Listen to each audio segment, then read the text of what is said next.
chicharon at saka pritong isda yung isasabit ko. Igisa ko lang siya ngayon.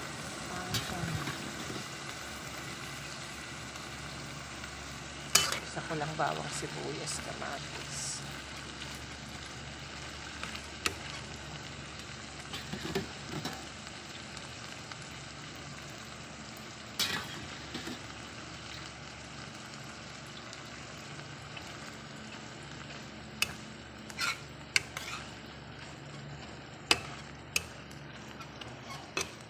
Timplahan ko siya ng patis. So yan guys, chicharon lang ang isinahog ko. Nilagyan ko siya ng isang pork cubes.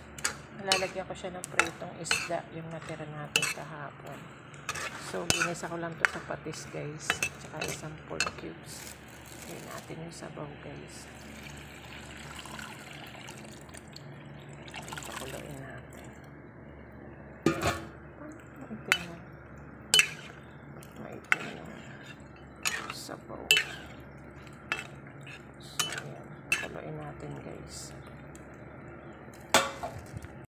Ayan guys, nilagyan ko siya ng talong at saka yung sahog natin na chicharong baboy. So, lalagyan ko pa siya ng pritong isda guys. So, yung timpla niya okay na guys. Nilagyan ko pa siya ng konting asin tsaka paminta. Ayan. Hindi naubos yung aking piritong isda. So, iyahan ko siya guys. Isahog ko. Ayan. Excuse.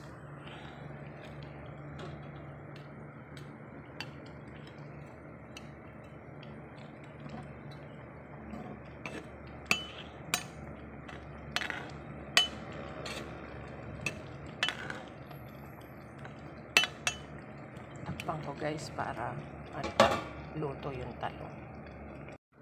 So ayan guys, lagyan ko na siya ng malunggay. Almost done na tong ating munggo. Okay na yung timpla niya guys.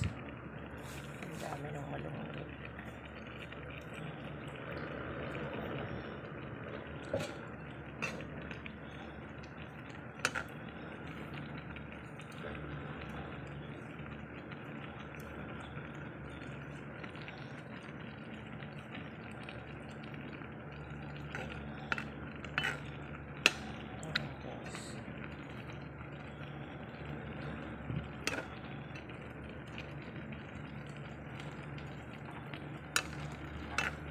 Natuyo, nilagay ko lahat yung ang tawag ko isda. Iwan ko sana yung dalawa eh. Nilagay ko na lahat. Sinahog ko lahat. Yan guys. Natuyo na yung sabaw.